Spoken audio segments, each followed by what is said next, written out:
Hello mga kapiks, paano nga ba natin malalaman kung may problema na ang ating bladder tank? Kaya keep on watching dahil magsishare ako ng kaunting tips para mabilis nyong malaman na may problema na nga ang inyong barem tank. Meron nga pala tayo ditong 200 liters capacity na barem vertical bladder tank.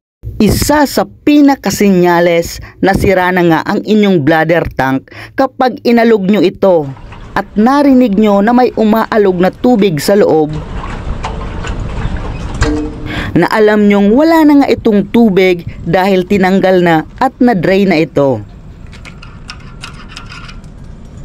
At dito itinumba namin para pasingawin yung pressure or yung hangin dito sa kanyang access valve. At dito nga ay hindi lang hangin yung lumabas, may kasama na rin po siyang tubig na nangangahulugan po na nabutas na po yung rubber natin sa loob. Kaya naman lumusot na po yung tubig.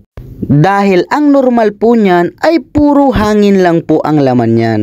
Ang unang pinakasinyales na may problema na nga ang bladder tank ninyo kapag mabilisang on and off na po yung pump motor ninyo.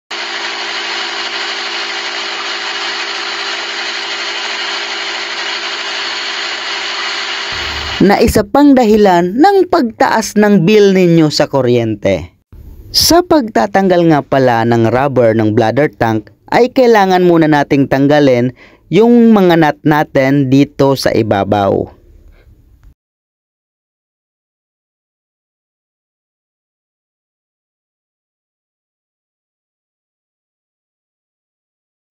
At kapag natanggal na natin, saka naman natin isunod etong mga bolt natin sa ilalim.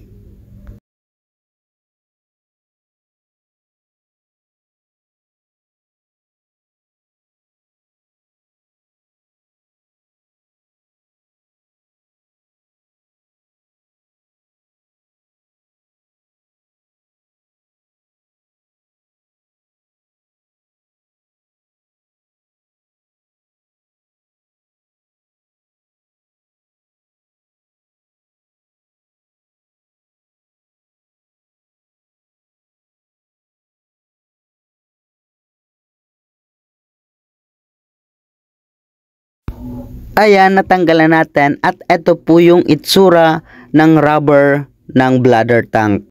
Dito lang po dapat naiipon yung tubig sa loob ng rubber. Kaya't ito po yung papalitan natin dahil panigurado butas na po to, kaya naman lumusot na po yung tubig natin.